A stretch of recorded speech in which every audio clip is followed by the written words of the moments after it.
Rasul Shallallahu Alaihi Wasallam mengatakan, "Balighu anni walau ayat," sampaikan dari aku walaupun satu.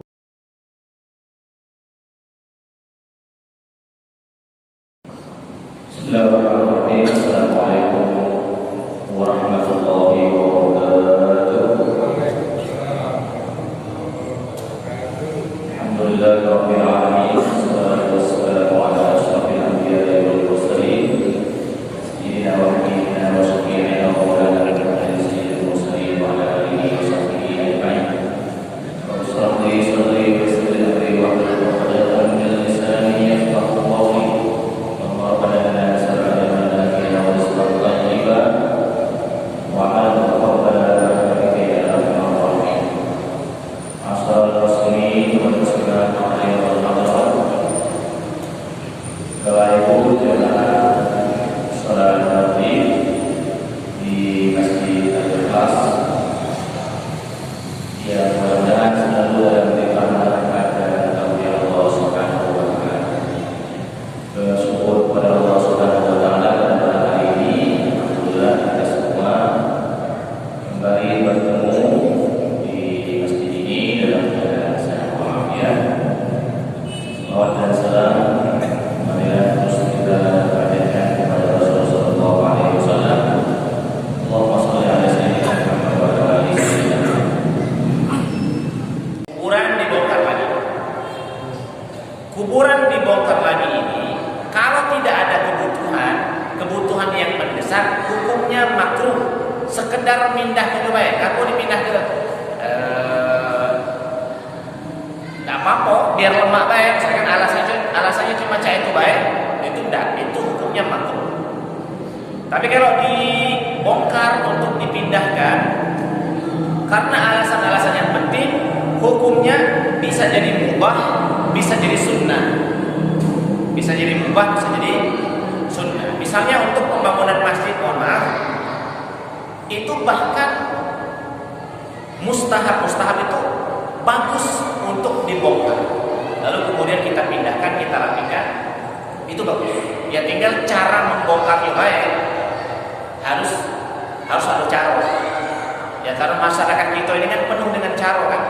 Menguburkan, dibacakan Al-Fatihah, dimulai dengan doa. Yang mungkin juga pas membongkarnya dimulai dengan Al-Fatihah, dimulai dengan doa, baru kemudian dibongkar, dirapikan, kemudian dipindahkan. Saat dipindahkan dibacakan Al-Fatihah lagi. Itu yang dimaksud dengan mencarok. Karena ada sebagian orang yang akhirnya awalnya galak, saya keluarganya dibongkar kuburannya, tapi melihat teknis membongkarnya cak sebasi wae kan. Akhirnya dari setuju jadi tidak setuju. Gara-gara melihat cara membongkar yang agak kurang beradab. Yang kedua, kalau tujuannya otopsi, saya kira itu juga tujuan yang penting. Tujuan otopsi itu atas dasar barang bukti, atas dasar bukti fisik yang harus diketahui, atas dugaan tindak kekerasan misalnya, atas dugaan tindak pidana, itu boleh saja. Cuma sekiranya bisa diikhlaskan, saya kira keluarga almarhum ikhlaskan saja, karena jenazah kalau dibongkar lagi untuk diotopsi itu bukan hanya dibongkar kuburannya, tapi fisiknya juga ya diolah lagi ya. Entah diseset lah, entah diapakan, sehingga akhirnya dijahit dulu, nanti setelah dibongkar, setelah dibedah fisiknya dijahit lagi, baru kemudian dibungkus lagi dan seterusnya. Tapi kalau seandainya memang kasusnya besar, melibatkan orang banyak atau orang besar, misalnya ini kalau ditutup-tutupi bakal terus merajalela, oleh itu otopsi. Bahkan dari sekedar berubah jadi mustahab itu bahkan bagus. Yang guna membongkar kejahatan yang mungkin tidak terbongkar kecuali dengan adanya hasil otopsi. Bagus pertanyaan.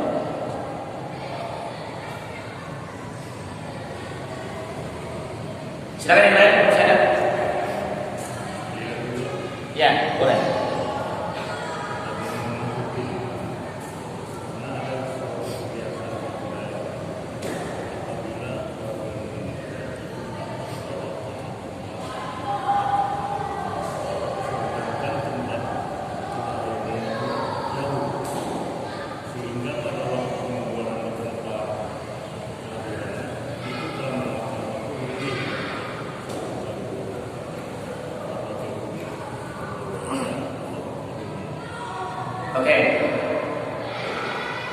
meninggal dunia di sebuah tempat, kemudian menguburkannya balik ke kampung halaman. Satu, kalau menguburkannya balik ke kampung halaman atas dasar wasiat dari orang yang belum, orang yang mau meninggal dunia ini. Saya dulu waktu dia masih sakit dia ngomong, kaget, tolong kalau aku meninggal tolong bawa ke dusun baik kuburkannya. Ada semacam omongan seperti itu. Nah, apakah omongan seperti ini wajib kita ikuti atau boleh tidak kita ikuti?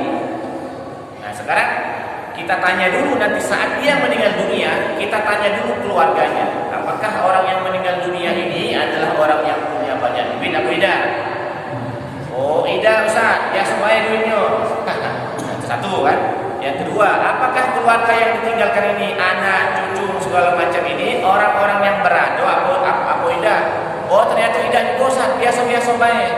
Nah, maka dalam bab ini menurut hemat kami pribadi, ini wasiat boleh untuk tidak diiyakan. Karena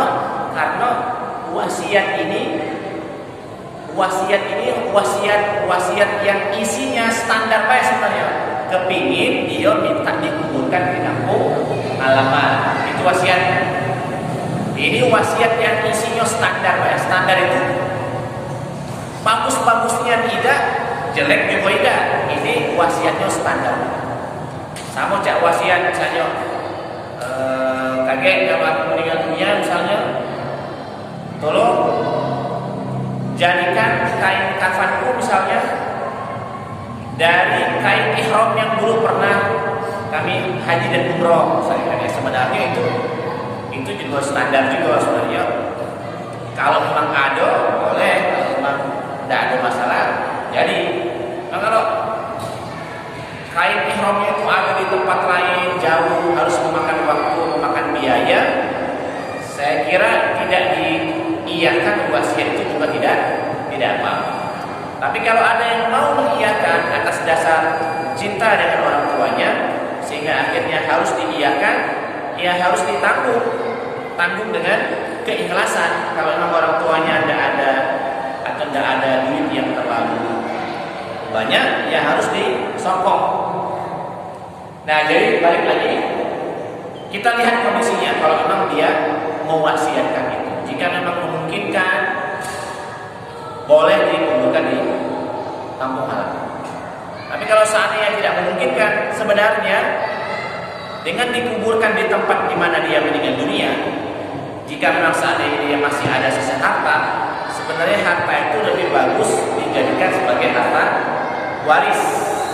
Dengan begitu orang yang sudah meninggal dunia ini mewariskan harta kepada anak keturunannya walaupun tidak banyak. Yang sekiranya kalau seandainya mayitnya ini dibawa ke dusun, habis harta warisannya.